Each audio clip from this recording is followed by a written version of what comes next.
हर हर महादेव। ओम नमः शिवाय। शनि आ गए हैं शतभिषा नक्षत्र में 15 मार्च 2023 को और यहाँ रहेंगे ये 6 अप्रैल 2024 तक।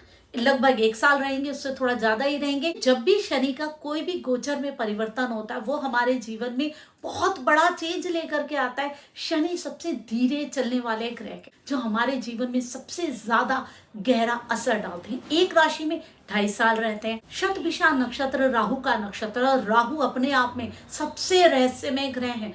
अब देखिए गोचर में वैसे ही राहु केतु के नक्षत्र में चल रहे हैं, केतु राहु के नक्षत्र में चल रहे हैं जो कि एक राशि में 1.5 साल रहते हैं। बहुत इंपॉर्टेंट होता है उनका भी गोचर। अब जो ये शनि है ये भी राहु के नक्षत्र में आ गए हैं। देवगुरु बृहस्पति भी अब 21 अप्रैल को राहु के ही साथ आ जाएंगे, गुरु चांडाल योग बनाएंगे। अब सारे बड़े ग्रह गोचर में जो भी हम पे असर करते हैं ना वो सब किसके इन्फ्लुएंस में आ गए? राहु के इन्फ्लुएंस में आ गए हैं। शनि भी आ गया है, राहु केतु तो है ही एक दूसरे के इन्फ्लुएंस में, किसी और के इन्फ्लुएंस में नहीं है। और साथ में देवगुरु भी आ गए। शतभिषा नक्षत्र 24वां नक्षत्र है, राहु का नक्षत्र है जिसको हम जोड़ते हैं 100 चिकित्सकों से। एक ही चीज राहु की इतनी ज्यादा भारी पड़ जाती है और यहाँ पे इतने सारे लोगों को ठीक करने वाली चीजें आ गई। चिकित्सक जो कि हमें सहायता करते हैं किसी भी परेशानी में, जब हम बीमार होते हैं, परेशानी होते हैं, मतलब सेवा से जुड़े हुए लोग। बहुत सारा विस्तार हो रहा है उस शनि की ऊर्जा का। शनि हमारे कर्म के कारक हैं, हमसे कर्म करवाते हैं, पिछले जन्मों के कर्मों का भोग करवाने के लिए आते हैं। हम इस जन्म में जो भी कर्म कर रहे हैं, कर्म करने के साथ साथ उसे किस भावना से कर रहे हैं, उन चीजों का महत्व हमारे आगे के जन्म में जाने वाला है। यही चीजें हम लेकर के जाएंगे जो हम इस जन्म में शनि से जुड़े हुए कर्म कर रहे हैं, किस भावना से कर रहे हैं, वो हमारे आगे के जन्मों के कर्मों को बताएंगे। और हम जो भोग रहे हैं अभी शनि की दशा में, वो हम अपने पिछले जन्मों के कर्मों का भोग ही भोग रहे हैं।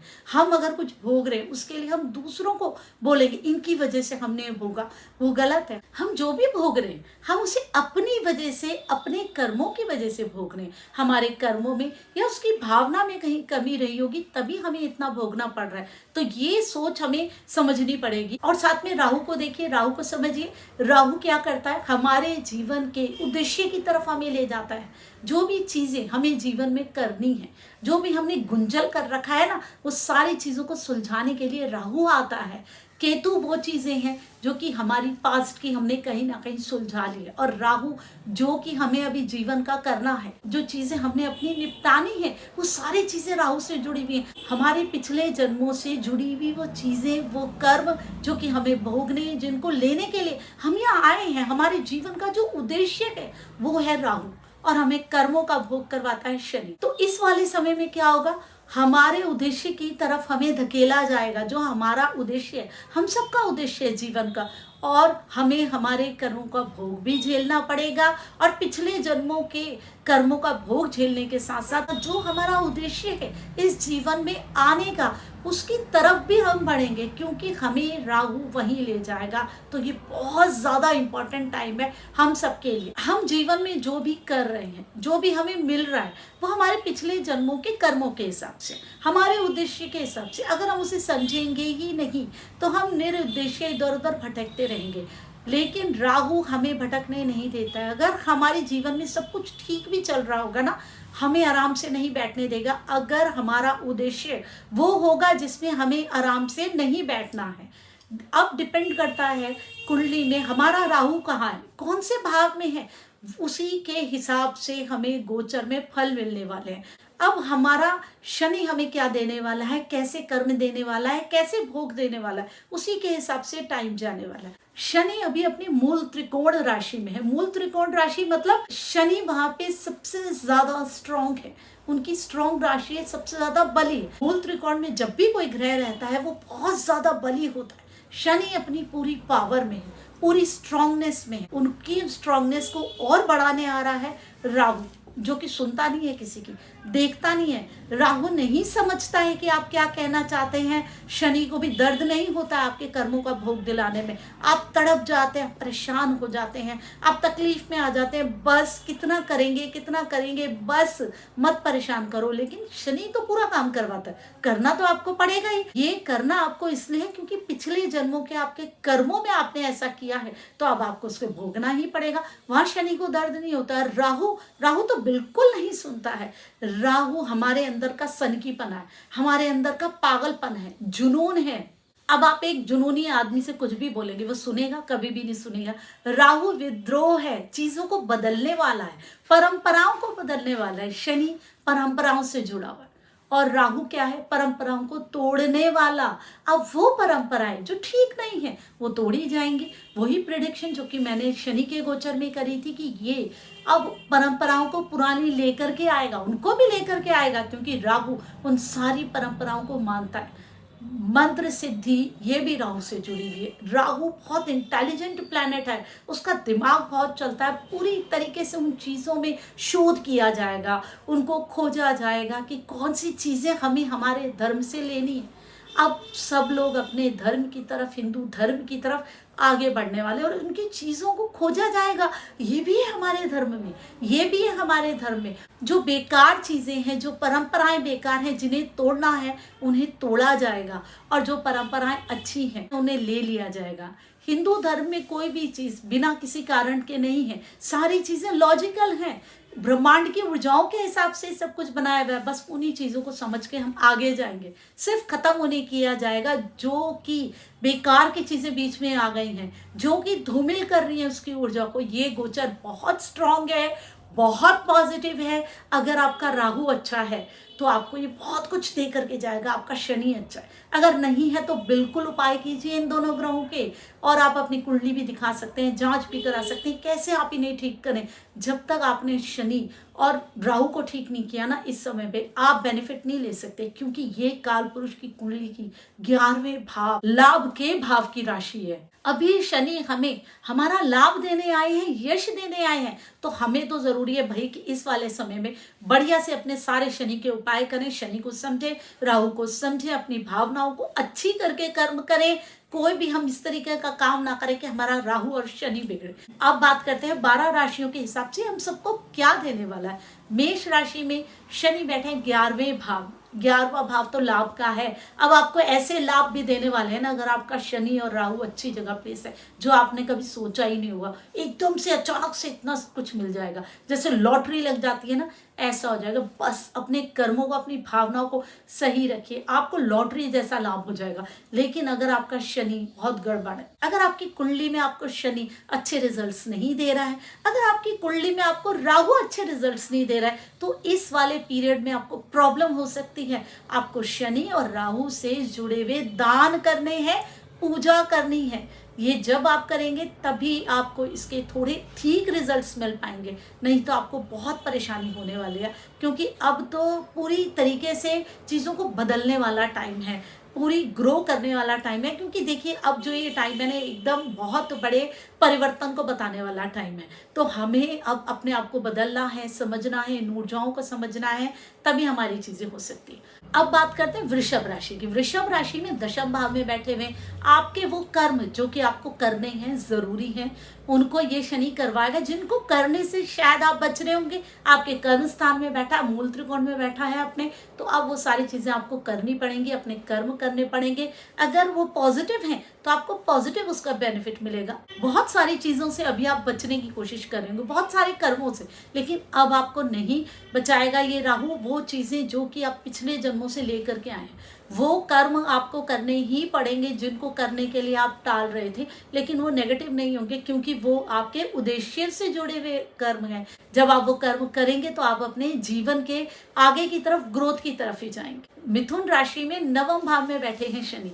9वां भाव भाग्य, पिता भाव है। तो आपकी भाग्य में जो भी आपको मिलना है, जो कि आपके धर्म कर्म से जुड़े हुए आपके कर्म हैं और जो आपकी धार्मिक यात्रा है, उनको पूरी करेगा। अगर आप कहीं प्लान कर रहे हैं ना बड़े समय से, बड़ी बढ़िया सी धार्मिक यात्रा का, तो इस समय आपकी वो पूरी होने वाली है। बस अपने शनि और राहु को ठीक रखिए। अगर वो आपकी कुंडली में अच्छे रिजल्ट्स नहीं दे रहे तो आप उनके उपाय कर सकते हैं, दान पुण्य कर सकते हैं, तभी आपको उसके अच्छे रिजल्ट्स मिलेंगे। क्योंकि नवम भाव में तो आपको पॉजिटिव ही मिलेगी और ज़्यादा चीज़ें पॉजिटिव हो जाएंगी। कर्क राशि, अब यहाँ शनि अष्टम में आ गए, बिल्कुल बदलने वाले हैं, ट्रांसफॉर्मेशन करने वाले हैं। अष्टम भाव मृत्यु का भाव है, सब कुछ खत्म करके एक नई शुरुआत करने वाले हैं।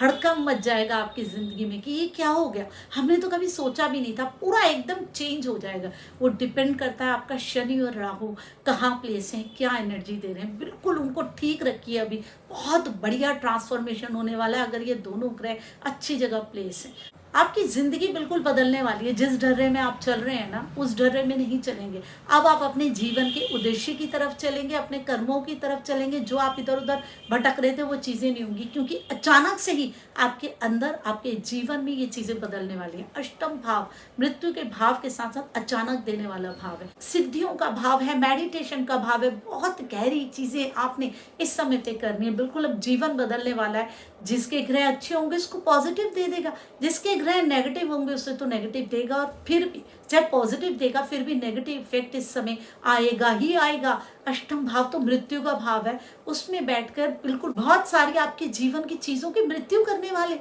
और एक नई शुरुआत करने वाले हैं, बहुत सारी चीजों की। सिंह राशि, इसमें सप्तम भाव में शनि है। सप्तम भाव आपके पार्टनर्स का, चाहे वो लाइफ पार्टनर हो, चाहे वो बिजनेस पार्टनर हो।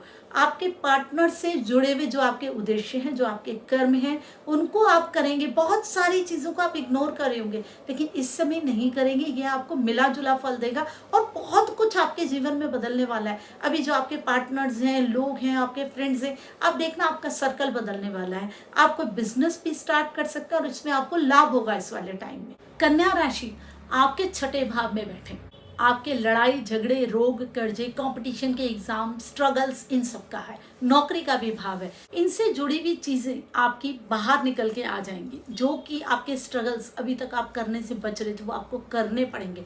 मेहनत ज्यादा करनी पड़ेगी, लेकिन बहुत सारी चीजें सुलटेंगी भी। स्ट्रगल्स ज्यादा रहेंगे, वो लड़ाइयाँ जिनसे आप बचना चाह रहे थे वो आपको करनी पड़ेंगी। जीवन में बहुत सारे चेंजेस लेकर के आएगा। नेगेटिव इफेक्ट तो आएगा ही आएगा, साथ में पॉजिटिव भी आएगा। अगर आप अपनी एनर्जी को अच्छा रखेंगे, अपनी वाइब्रेशंस को अच्छा रखेंगे और आप सोचेंगे कि नहीं, मुझे अपने ग्रहों को सुधारना है और ये चीजें मुझे अपने जीवन में बदलनी ही बदलनी है, फिर ये आपको पॉजिटिव देगा। क्योंकि नेगेटिव तो देखिए ये ग्रह दे ही रहा है। 6-8 में बैठ जाएगा राहु और शनि, तो नेगेटिव ही इफेक्ट मिलेगा नहीं। लेकिन अगर आप पॉजिटिव रहेंगे, आप अपना पॉजिटिव कर्म करेंगे, तो आपको उस नेगेटिविटी में भी कहीं ना कहीं पॉजिटिव मिल जाएगा। जैसे हम बहुत ज्यादा कॉम्पिटिशन्स के लिए मेहनत कर रहे हैं, वो आपका निकल जाए एग्जाम, तो वहाँ नेगेटिव ये कि आपने ज्यादा मेहनत की, और पॉजिटिव ये कि आपका एग्जाम निकल गया, आपकी मेहनत बेकार नहीं गई।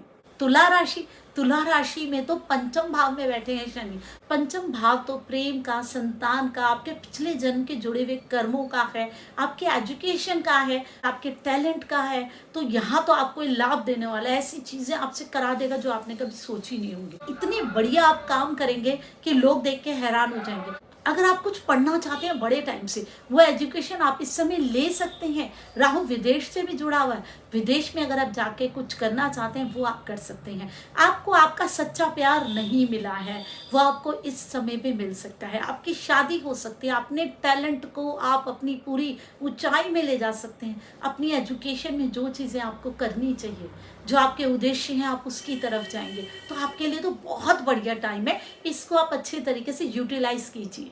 वृश्चिक राशि में चतुर्थ भाव में बैठ गए शनि। चतुर्थ भाव आपके घर का है, आपका घर बन सकता है। अगर आप कोई काम करने के लिए फैक्ट्री बनाना चाहते हैं, वो भी आपकी बन सकती है। ये वाला जो समय है आपको जमीन, जायदाद, फैक्ट्री, ये सारी चीजें दे सकता है। आपके पिछले जन्मों में किए हुए आपके कर्म जो हैं, वो आपको इस समय पॉजिटिव रूप में मिलेंगे। और राहु आपके जीवन का आपको उद्देश्य बताएगा कि ये जो चीजें मिली हैं, इससे आपको अपने किस उद्देश्य की तरफ जाना है और क्या करना है। आपके लिए पॉजिटिव टाइम है। धनु राशि के तृतीय भाव में बैठे हैं। तीसरा भाव पराक्रम, छोटे भाई बहन, पड़ोसियों का होता है। तो आपके पराक्रम में वृद्धि होगी। आप अपना घर बदल सकते हैं। अगर आप चेंज करना चाहते हैं, आप अपना मकान बेचना चाहते हैं, तो आपका मकान बेच सकता है। अगर आप अपना मकान बेचना चाहते हैं, अचानक से एकदम जादुई सा सब खेल हो जाएगा, आपका मकान बिक जाएगा। शनि राहु के नक्षत्र में जो भी चीज़ें होंगी ना इस समय, वो जादुई रूप से ही होंगी। आपका पराक्रम बढ़ जाएगा, हिम्मत बढ़ जाएगी, आप चीज़ों को बड़े अच्छे तरीके से टैकल कर पाएंगे और आप बड़ी अच्छी अच्छी यात्राओं में जा पाएंगे। आपका समय भी ये अच्छा ही है। मकर राशि के दूसरे भाव में बैठे हैं शनि, जो कि कुटुंब का भाव है। आपके कुटुंब में बहुत सारे परिवर्तन होने वाले हैं और ये हमारे एसेट्स का भी है, जो हम बनाते हैं, हम सोना लेते हैं, कोई ज़मीन लेके हमने रख ली, उन सारी चीज़ों का है। तो आपके लिए बेनिफिट होने वाले हैं, आप बहुत सारी चीज़ें ऐसी बनाने वाले हैं। आपके कुटुंब में सब लोग मिलजुल के रहेंगे, साथ में रहेंगे, आपकी वाणी बहुत अच्छी हो जाएगी। आपके लिए भी टाइम बेनिफिशियल है। कुंभ राशि के लिए तो बेनिफिशियल होगा ही होगा, क्योंकि आपके लगन में शनि आ गया, वो भी राहु के नक्षत्र में। अब आप दुनिया को वो करके दिखाएंगे जो आप करके दिखाना चाहते थे, जो आपके उद्देश्य हैं, वो बातें जो आपके अंदर हमेशा से घूमती रहती थी, लेकिन आप किसी को एक्सप्रेस नहीं कर पाते थे। अब एक्चुअल में आपके जीवन में वो चीज़ें चरितार्थ होंगी, वो चीज़ें होंगी पॉजिटिव वे में, नेगेटिव वे में नहीं, क्योंकि आपको शनि के साथ साथ राहु बहुत सारी चीज़ें देने के लिए आए। मीन राशि, मीन राशि में शनि 12वें भाव में बैठे हुए, ये परिवर्तन 12वें भाव में हो रहा है। 12वां भाव हमारे खर्चों का, हमारे दान पुण्यों का, जेल का, आश्रम का, हॉस्पिटल का, हमारी नींद का और हमारे सपनों का होता है। यहाँ पे इस परिवर्तन को हम अच्छा तो नहीं लेंगे, क्योंकि यहाँ पे हम जब केतु होता है तब हम उसे बहुत अच्छा लेते हैं, क्योंकि वो मोक्ष कारक बन जाता है। राहु यहाँ पर ज्यादा खर्चा करा सकता है, ज्यादा दान करा सकता है, हो सकता है आप लोगों से ज्यादा अलग थलग होके बैठ जाए, क्योंकि शनि तो वैसे भी कहीं ना कहीं अलग करता है सबसे, हमें जोड़ने नहीं देता किसी से। और साथ में राहु भी आ गया तो राहु अपना इफेक्ट करेगा, आप सबसे ज्यादा ही अलग हो सकते हैं, अचानक से ही इफेक्ट भी करेगा और किसी भी चीज को बहुत बढ़ा भी देगा। हो सकता है बहुत ज्यादा ही खर्चा करने लग जाए, आपके मन में कुछ वहम आ जाए, आप रात को बहुत ज्यादा ऐसे सपने देखने पड़े। अगर आपकी कुंडली में राहु सही है तब तो आपको इसके अच्छे इफेक्ट्स मिल सकते हैं, कि आपको शुभ फल मिल रहे हैं। अगर राहु आपकी कुंडली में सही नहीं है और शनि सही नहीं है, तो इसमें आपको थोड़ा सा अपना ध्यान रखना पड़ेगा, अपनी सेहत का भी ध्यान रखना पड़ेगा। बेटर है कि आप पहले ही अपने राहु और शनि के उपाय करें, ताकि कोई हेल्थ इश्यू नहीं आए, क्योंकि हॉस्पिटल का भी भाग है बहुत सारी चीजों के साथ साथ। ये था 12 राशियों में शनि के गोचर में क्या इफेक्ट होने वाले। हमें अपने शनि को भी ठीक रखना है और हमें अपने राहु को भी ठीक रखना है। आप लोग बताइए कि आप किस तरीके के परिवर्तन 15 तारीख के बाद अपने अंदर महसूस कर रहे हैं। आप जरूर कमेंट बॉक्स में बताइए कि आपके साथ क्या चीजें हो रही है, आप किस तरफ आप धकेले जा रहे हैं वक्त के द्वारा, क्या आपको लग रहा है। हर हर महादेव, ओम नमः शिवाय।